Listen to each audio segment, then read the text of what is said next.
Everyone, स्वागत है आपका फिर से एक बार हमारे साथ जुड़ने के लिए। तो देखो, आज हम पूरा डिटेल में बात करेंगे जो कि आपका बीएएमएस कोर्स होता है ना, तो उसके लिए स्कॉलरशिप कितना दिया जाता है, कैटेगरी वाइज किस बच्चों को कितना गवर्नमेंट स्कॉलरशिप पे करेगा। साथ ही साथ अगर कोई कॉलेज के अंदर एक फीस स्ट्रक्चर होता है ना, तो उनमें से कौन सी फीस जो है किस कैटेगरी वाले बच्चों को पे करनी होती है, किस कैटेगरी वाले बच्चों को जो है फीस पे करने की ज़रूरत नहीं होती है, तो उसके बारे में हम पूरा डिटेल में बात करेंगे। साथ ही साथ अगर आप यहाँ पर सेमी गवर्नमेंट या फिर गवर्नमेंट कॉलेज है उनके थ्रू ऑल इंडिया कोटा की काउंसलिंग करके अदर स्टेट के बच्चे यहाँ पर एडमिशन ले लेंगे, तो उनको भी कितना फीस पे करना पड़ेगा, कितना स्कॉलरशिप उनको भी मिल जाता है ना, तो इसके रिगार्डिंग हम पूरा डिटेल में बात करेंगे। तो आप पूरा वीडियो देखिए, आपका हर एक डाउट यहाँ पर क्लियर हो जाएगा।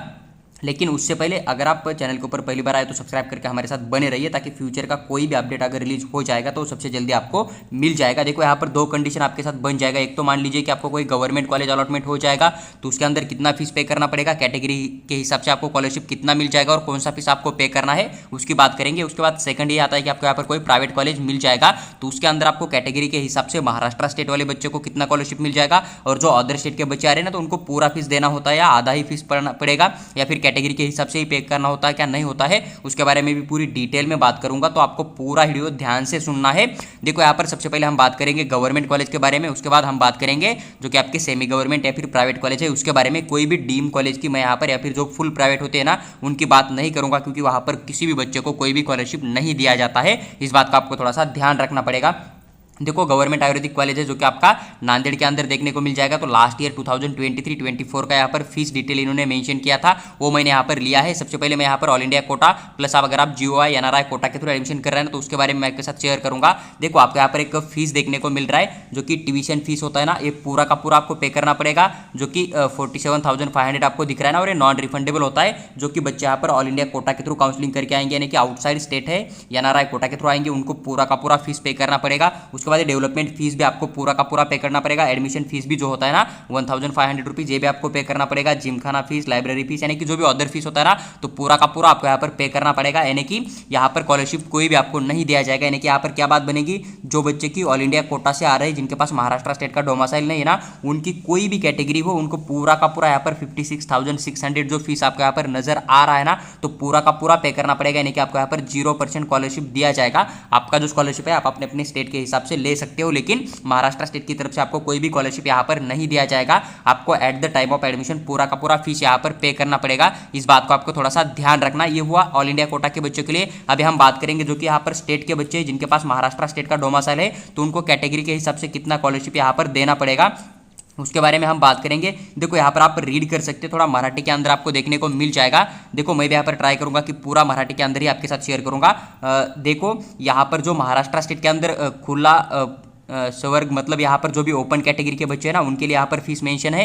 ईडब्ल्यूएस वाले बच्चे जो है इनका यहाँ पर आपको देखने को मिल जाएगा। और यहाँ पर जितनी भी रिजर्व कैटेगरी आती है ना, जो कि आपकी ओबीसी कैटेगरी हुआ, उसके बाद एससी वाले हुआ, एसटी वाले हुआ, या फिर आपका जो भी एनटीबी आता है, एनटीसी आता है, एनटीडी आता है ना, तो इनके लिए आपको यहाँ पर फीस देखने को मिल जाएगा। देखो, सबसे पहले आपको यहाँ पर शैक्षणिक शुल्क होता है ना, तो शैक्षणिक शुल्क जो भी यहाँ पर ओपन कैटेगरी के स्टूडेंट आ जाएंगे, जिनका की इनकम 8 लाख से ज्यादा है, उनके पास ओपन कैटेगरी का ही रिजर्वेशन होगा, उनको ईडब्ल्यूएस नहीं मिलेगा। तो उनको यहाँ पर जो भी 47,500 फीस है ना, पूरी की पूरी हर साल पे करनी होगी। इस बात का ध्यान रखना है। तो ओपन कैटेगरी वाले बच्चों को यहाँ पर 0% स्कॉलरशिप दिया जाएगा, क्योंकि आपको scholarship just tuition fees plus आपका जो डेवलपमेंट फीस होता है ना, सेकंड वाला विकास निधि, तो इन दोनों के अंदर ही आपको स्कॉलरशिप दिया जाता है। अदर फीस के अंदर आपको कोई भी स्कॉलरशिप नहीं दिया जाता है। वही अगर बात करें आप ईडब्ल्यूएस के अंदर आते हो, आपका इनकम जो है 8 लाख से थोड़ा सा नीचे है, तो फिर आपको यहाँ पर आधा ही ट्यूशन फीस देना पड़ेगा। यानी कि आपको यहाँ पर आधा स्कॉलरशिप गवर्नमेंट पे करेगा। तो 23,750 रुपीज़ आपको यहाँ पर हर साल पे करना पड़ेगा, जो कि ईडब्ल्यूएस ईबीसी कोटा के थ्रू अप्लाई करते हैं, लेकिन आपके पास महाराष्ट्र स्टेट का डोमिसाइल होना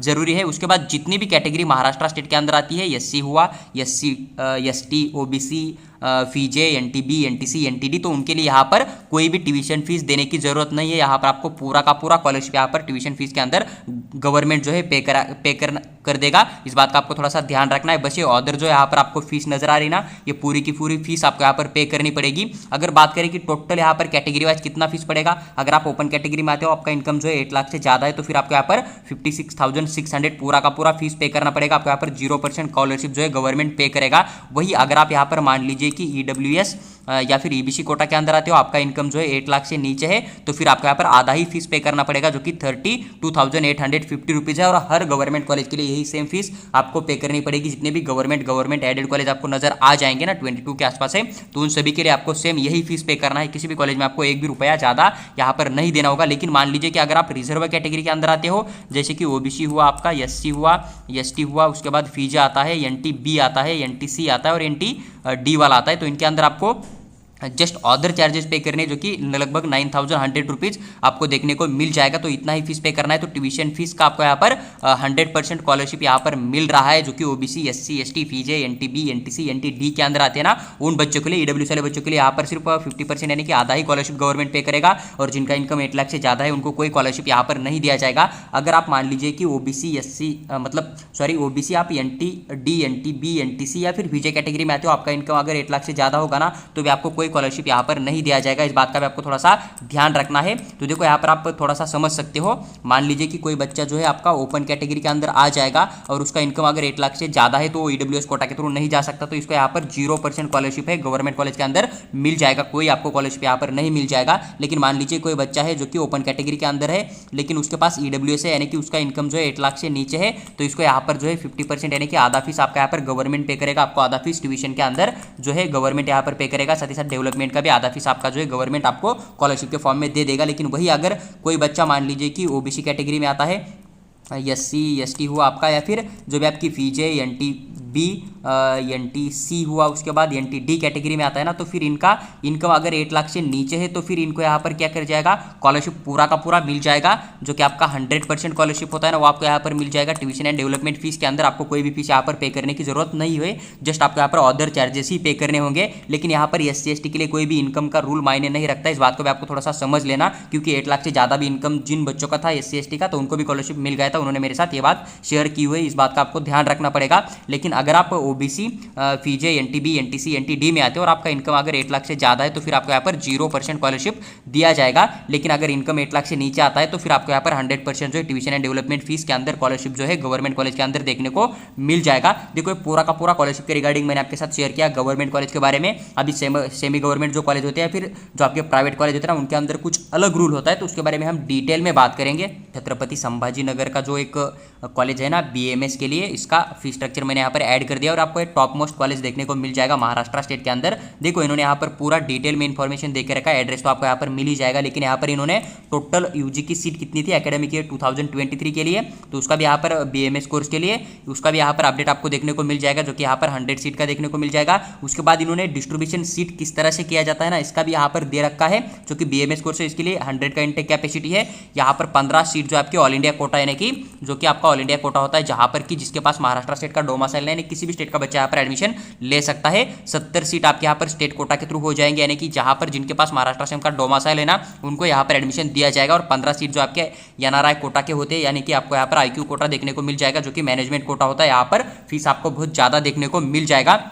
और नीचे इन्होंने यहाँ पर फीस भी मेंशन किया हो, आपको देखने को मिल जाएगा। अगर आप स्टेट मेरिट के थ्रू आते हो, आपको तो यहाँ पर 1,88,500 देना पड़ेगा। अगर आप ऑल इंडिया कोटा के थ्रू आते हो तो आपको इतना फीस कंपलसरी है। लेकिन अगर आप मैनेजमेंट या फिर एनआरआई कोटा के थ्रू आते हो, तो आप यहाँ पर फीस चेक कर सकते हो। इंस्टीट्यूशनल कोटा के थ्रू आओगे तो आपको यहाँ पर लगभग 5,65,500 आपको यहाँ पर फीस देना पड़ेगा, जो कि पर ईयर का है, यानी कि 1 साल का इतना फीस है, आपको 4 ईयर तक पे करना पड़ेगा। उसके बाद एनआरआई कोटा की बात करें तो लगभग यहाँ पर 9,42,500 रुपीज़ आपको यहाँ पर पे करना पड़ेगा। तो अपने अपने कोटा के हिसाब से आप यहाँ पर फीस भी चेक कर सकते हो। मैं यहाँ पर जनरली आपको कैटेगरी वाइज कितना स्कॉलरशिप दिया जाएगा ना, उसके बारे में डिटेल में बात शेयर करना वाला हूँ। देखो सबसे पहले हम यहाँ पर देखेंगे, मान लीजिए कि कोई बच्चा है जो कि ओपन कैटेगरी में आता है, लेकिन उनका इनकम जो है 8 लाख से ज़्यादा है, तो फिर आपको यहाँ पर कोई स्कॉलरशिप नहीं दिया जाएगा। जो कि यहाँ पर ट्यूशन फीस होगा और हर प्राइवेट कॉलेज का अलग अलग होता है, इस बात का आपको थोड़ा सा ध्यान रखना है। तो लगभग 1,67,555 रुपीज़ आपको यहाँ पर पूरा पे करना पड़ेगा अगर आपका इनकम 8 लाख से ज़्यादा है, ओपन कैटेगरी में आप आते हो तो। उसके बाद डेवलपमेंट फीस भी आपको यहाँ पर पूरा 100% पे करना पड़ेगा। तो टोटल आपको यहाँ पर जो है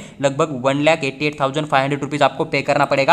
यहाँ पर आपको 0% स्कॉलरशिप गवर्नमेंट दे देगा, क्योंकि आपका इनकम जो है 8 लाख से ज़्यादा है। उसके बाद सेकंड बात यहाँ पर एक आ जाएगी कि मान लीजिए आप यहाँ पर ओबीसी कैटेगरी के अंदर आते हो तो फिर आपको यहाँ पर 100% स्कॉलरशिप नहीं मिलेगा। इस बात का ध्यान रखना। आपने गवर्नमेंट कॉलेज के अंदर देखा था कि आपको 100% स्कॉलरशिप मिल रहा था, लेकिन यहाँ पर ट्यूशन फीस के अंदर आपको सिर्फ यहाँ पर आधा ही यानी कि 50% ही स्कॉलरशिप दिया जाएगा ओबीसी कैटेगरी वाले बच्चों को, और वही डेवलपमेंट फीस आपको पूरा का पूरा पे करना है, यानी कि आपको यहाँ पर लगभग 1,04,723 रुपीज़ पे करना है। यानी कि ट्यूशन फीस के अंदर आपको यहाँ पर सिर्फ 50% ही स्कॉलरशिप दिया जा रहा है ओबीसी कैटेगरी वाले बच्चों को प्राइवेट कॉलेज के अंदर। बाकी कोई भी यहाँ पर आपको फीस के अंदर स्कॉलरशिप गवर्नमेंट पे नहीं करता है। जो आप अदर स्कॉलरशिप होती है प्राइवेट वाली उसे आप देख सकते हो, लेकिन जो गवर्नमेंट के हिसाब से स्कॉलरशिप मिल जाएगा ना आपको, उसकी बात मैं यहाँ पर आपके साथ शेयर कर रहा हूँ। उसके बाद मान लीजिए कि आप ओपन कैटेगरी में आते हो लेकिन आपका इनकम जो है 8 लाख से कम है, तो फिर आप ईडब्ल्यूएस या फिर ईबीसी कोटा के थ्रू अप्लाई कर सकते हो। तो आपको यहाँ पर ट्यूशन फीस ही आधा ही देना पड़ेगा, यानी कि ट्यूशन फीस के अंदर आपको 50% स्कॉलरशिप मिल जाएगा, तो 83,775 रुपीज़ आपको पे करना पड़ेगा। वही डेवलपमेंट फीस के अंदर भी आपको आधा स्कॉलरशिप मिल जाएगा अगर आप ओपन कैटेगरी में आते हो, ईडब्ल्यूएस ईबीसी कोटा के थ्रू अप्लाई करते हो, तो फिर आपको यहाँ पर 10,472 रुपीज़ आपको यहाँ पर पे करना पड़ेगा, जो कि डेवलपमेंट फीस होगा। अगर वही बात करें यहाँ पर कि टोटल फीस तो लगभग 94,250 रुपीज़ आपको पे करना पड़ेगा, यानी कि आपको यहाँ पर जो आपका डेवलपमेंट प्लस आपका ट्यूशन फीस होता है ना, तो उसके अंदर आपको यहाँ पर 50% स्कॉलरशिप दिया जाएगा, जो कि आपके ईडब्ल्यूएस या फिर ईबीसी कोटा वाले बच्चे होते हैं ना उनके लिए। उसके बाद देखो यहाँ पर 4th नंबर की कैटेगरी आती है, जो कि आपका एसबीसी कैटेगरी होगा। फीजे, एनटीबी, एनटीसी, एनटी कैटेगरी होता है ना, इनको कोई भी ट्यूशन फीस नहीं देनी होती है। आपको यहाँ पर 100% स्कॉलरशिप ट्यूशन फीस के अंदर दिया जाएगा। आपको सिर्फ यहाँ पर डेवलपमेंट फीस पे करनी होती है, तो पूरा फीस आपको यहाँ पर 20,945 रुपीज़ ही पे करना पड़ेगा। यानी कि जो यहाँ पर एसबीसी, फीजे, एनटी कैटेगरी में बच्चे आते हैं ना, तो उनको यहाँ पर 100% जो है ट्यूशन फीस के अंदर स्कॉलरशिप दिया जाएगा। आपको जस्ट डेवलपमेंट फीस ही यहाँ पर पे करनी होती है, इस बात का ध्यान रखना है। और बात करें यहाँ पर एससी एसटी बच्चों के लिए, तो यहाँ पर इनको कोई फीस पे करने की जरूरत नहीं। यहाँ पर आपको 0 फीस देखने को मिल जाएगा। आपको यहाँ पर 1 भी रुपया 1 RS भी पे करने की जरूरत नहीं है, इसलिए मैंने थंबनेल के ऊपर फ्री ऐड करके रखा है ना, जो कि स्कॉलरशिप आपको फ्री में दिया जाएगा। तो एससी एसटी वाले बच्चों को यहाँ पर कोई भी फीस नहीं है। यहाँ पर आपको ना ट्यूशन फीस पे करनी है, ना ही आपको यहाँ पर डेवलपमेंट फीस पे करनी है। आपको जस्ट कॉलेज के अंदर जो एडमिशन फॉर्म का फीस लिया जाएगा ना, उतना ही आपको यहाँ पर जो है फीस पे करना है, जो कि आपके एससी एसटी कैटेगरी के अंदर बच्चे आ जाते हैं ना, उनके लिए मैं बात कर रहा हूँ। और यहाँ पर हॉस्टल का फीस भी मेंशन है। बॉयज़ के लिए यहाँ पर 56,000 है, मेस के साथ आपको यहाँ पर मेस भी इसके अंदर मिल जाएगा, और गर्ल्स के लिए यहाँ पर 60,000 देखने को मिल जाएगा। और यहाँ पर डीडी किस नाम से बनाना है कि सीट मिलने के बाद आपको यहाँ पर फीस इस नाम से पे करनी होगी। देखो जो भी एक फीस स्ट्रक्चर था ना, पूरा का पूरा डिटेल में मैंने एक्सप्लेन कर दिया। आपको यहाँ पर जनरली आइडिया तो लग गया होगा कि किस बच्चे को कितना स्कॉलरशिप मिल जाएगा। बस आपको ओरल यहाँ पर एक बात ध्यान रखनी है। देखो जैसे कि मैं अगर यहाँ पर आपको समझा दूँ, मान लीजिए कि कोई बच्चा जो है ओपन कैटेगरी में आता है, तो फिर यहाँ पर इसको इसका इनकम जो है 8 लाख से ज़्यादा है, तो यहाँ पर इसको 0% स्कॉलरशिप मिल जाएगा। वही अगर कोई बच्चा ओपन कैटेगरी में आता है लेकिन उसके पास ईडब्ल्यूएस वाला कोटा है, यानी कि उसका इनकम जो है 8 लाख से नीचे है, तो फिर इसको यहाँ पर 50% स्कॉलरशिप मिल जाएगा ट्यूशन प्लस डेवलपमेंट फीस के अंदर। वही अगर कोई बच्चा ओबीसी कैटेगरी के अंदर आता है ना, तो फिर उसका इनकम 8 लाख से नीचे होगा, तो उसको यहाँ पर 50% स्कॉलरशिप ट्यूशन फीस के अंदर देखने को मिल जाएगा। लेकिन उसके बाद जितनी भी रिजर्व कैटेगरी आती है, जैसे कि आपका फीजे कैटेगरी हुआ, एनटी कैटेगरी हुए, सभी के सभी, या फिर स्पेशल बैकवर्ड क्लासेस हुए, तो इनके लिए यहाँ पर मतलब जस्ट आपको 100% स्कॉलरशिप मिल जाएगा ट्यूशन फीस के अंदर। जस्ट आपको जो भी डेवलपमेंट फीस होता है ना थोड़ा बहुत, तो वही पे करना पड़ेगा। लेकिन लास्ट जो आपका एक कैटेगरी आता है, जो कि आपका एससी या फिर एसटी कैटेगरी होता है ना, तो इनके लिए 100% स्कॉलरशिप है, यानी कि आपको यहाँ पर 0 फीस के अंदर एडमिशन मिल जाएगा। तो इस बात का आपको थोड़ा सा ध्यान रखना है। तो देखो कैटेगरी वाइज जो भी स्कॉलरशिप आपको मिल जाएगा ना, पूरा का पूरा भी डिटेल एक्सप्लेन किया है मैंने। इसके लिए बस आपके पास महाराष्ट्र स्टेट का डोमिसाइल होना चाहिए। देखो इसके लिए यहाँ पर रूल क्या लागू हो जाएंगे, तो रूल बहुत सिंपल है। आपको यहाँ पर क्या क्या रखना है अपने पास, आपके पास जो यहाँ पर महाराष्ट्र स्टेट का डोमिसाइल होना चाहिए। आपको जो अलॉटमेंट हुआ है ना, वो 85% स्टेट कोटा होता है ना, जो कि 70 सीट आपको 100 में से देखने को मिल रहा था ना, तो उसके थ्रू होना चाहिए। उसके बाद आपको यहाँ पर जो है अपना कास्ट जो भी होता है, उसके बाद आपका वैलिडिटी जो होता है ना, वो डॉक्यूमेंट आपके पास होने चाहिए, तभी आपको यहाँ पर जो है स्कॉलरशिप का बेनिफिट दिया जाएगा। इस बात का आपको ध्यान रखना है। पूरा इन्फॉर्मेशन मैंने डिटेल में एक्सप्लेन करके आपके साथ शेयर किया हुआ है। अगर आपको वीडियो अच्छी लगती है या फिर कुछ समझ में नहीं आ रहा है, तो आप कमेंट बॉक्स में कमेंट जरूर कर दीजिएगा। उसका रिप्लाई मैं आपको करने की पूरी कोशिश करूंगा।